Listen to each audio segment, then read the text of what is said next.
খুনি আমাদের ভাইয়ের হত্যার জন্য দায়ী, সেই খুনি হাসিনার সাথে দেখা করবো না, কখনোই দেখা করবো না, যতদিন জীবন থাকবে ততদিন দেখা করবো না।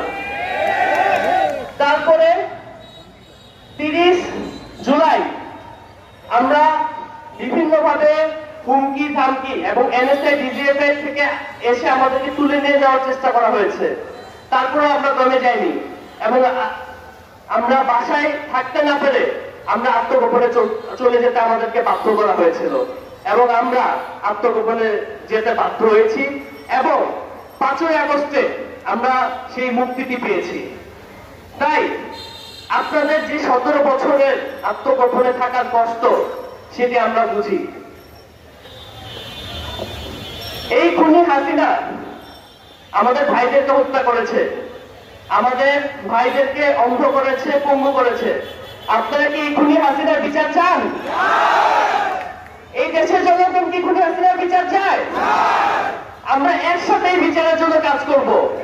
আমাদের ভারপ্রাপ্ত চেয়ারম্যান জনাব তারেক রহমান যে 31 দফা রাষ্ট্র মেরামত কাঠামো ঘোষণা করেছে, সেই 31 দফা বাস্তবায়নের মাধ্যমে আমরা এই খুনি হাসিনার তৈরিকৃত এই স্বৈরাচারী ব্যবস্থাকে আমরা চিরতরে কবর দিব এবং শহীদদের যে স্বপ্নের বাংলাদেশ, মহান মুক্তিযুদ্ধের শহীদদের, জুলাই আগস্ট শহীদদের যে স্বপ্নের বাংলাদেশ, সেই স্বপ্নের বাংলাদেশ গড়তে আমরা সকলে একসাথে এক হয়ে কাজ করব। বাংলাদেশ জাতীয়তাবাদী দল এবং জুলাই আগস্ট গণঅভ্যুত্থানের মধ্যে কি সম্পর্ক সেটি আজকের এই মুগ্ধ স্কয়ার প্রমাণ করে। শহীদ প্রেসিডেন্ট জিয়াউর রহমানের জন্মভূমিতে জনাব তারেক রহমানের নির্দেশে এই মুগ্ধ স্কয়ার বানানোটি কি প্রমাণ করে যে জুলাই আগস্ট গণঅভ্যুত্থানের সাথে বিএনপি সম্পর্ক কি। আমরা আমাদের পরিবারের পক্ষ থেকে জনাব তারেক রহমানকে আবারও ধন্যবাদ জানাচ্ছি। এরকম শিবগঞ্জের একটি জায়গাতে মুগ্ধর নামে এরকম স্মৃতি তৈরি করার জন্য, সাথে আজকের অনুষ্ঠানের সভাপতি মহোদয়কে ধন্যবাদ জানাচ্ছি। আমাদের বেগম খালেদা জিয়া, দেশনেত্রী বেগম খালেদা জিয়া, আমরা দেখেছি তাকে কিভাবে তিনি তার সন্তানের লাশের সামনে দাঁড়িয়ে কান্না করেছে। আমি জুলাইতে আমার মাকেও দেখেছি কিভাবে সন্তানের সামনে দাঁড়িয়ে, সন্তানের লাশের সামনে দাঁড়িয়ে কান্না করেছে। কোন মায়ের সন্তানের কাছে এই দৃশ্যটি যে কতটা বেদনাদায়ক সেটি বলে প্রকাশ করার মতন না। আমি তো আমার ভাইকে অন্তত শেষ বিদায়টা দিতে পেরেছি, কিন্তু জনাব তারেক রহমান তার ভাইকে শেষ বিদায় কেউ পর্যন্ত দিতে পারেনি। এই জুলুমকারী বিচার এই দেশের জনগণ করবে, আপনারা করবেন, আমরা সবাই মিলে করব। এই জুলুমের বিচার কি হবে? আমরা সবাই কি একসাথে কাজ করব? আপনাদের সবাইকে একসাথে নিয়ে আমরা এই স্বৈরাচারী খুনি হাসিনার বিচার এই রাষ্ট্রে, এই দেশের মাটিতেই সম্পন্ন করব। আমরা আজকে এখানে তরুণদের সমাবেশ করেছি। আপনারা জানেন তরুণরাই এই দেশের ভবিষ্যৎ।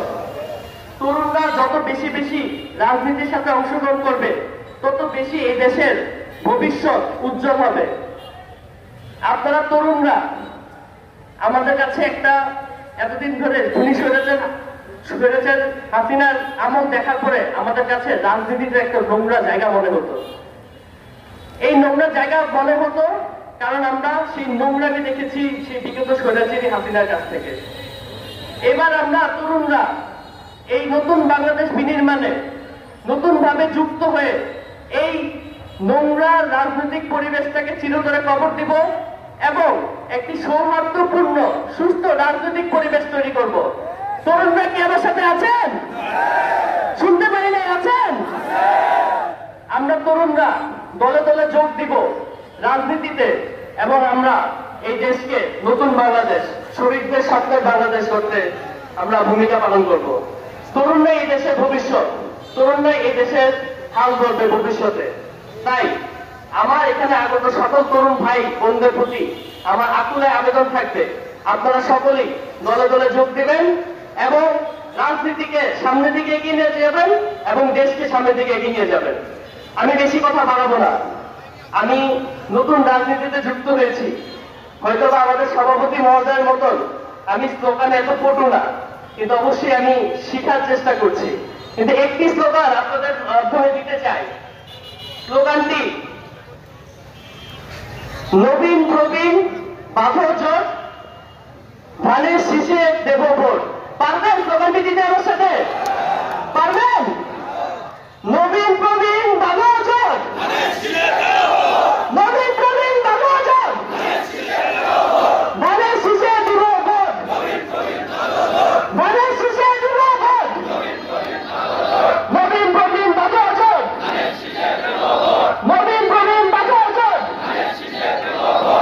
ধন্যবাদ।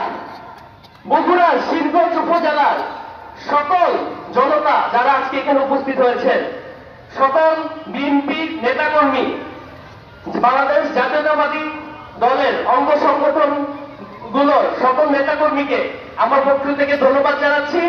এবং সামনে আসন্ন জাতীয় নির্বাচনে আমরা ধানের শীষের বিজয় দেখে, ধানের শীষের বিজয় সুনিশ্চিত করে একটি নতুন বাংলাদেশ গড়তে সবাই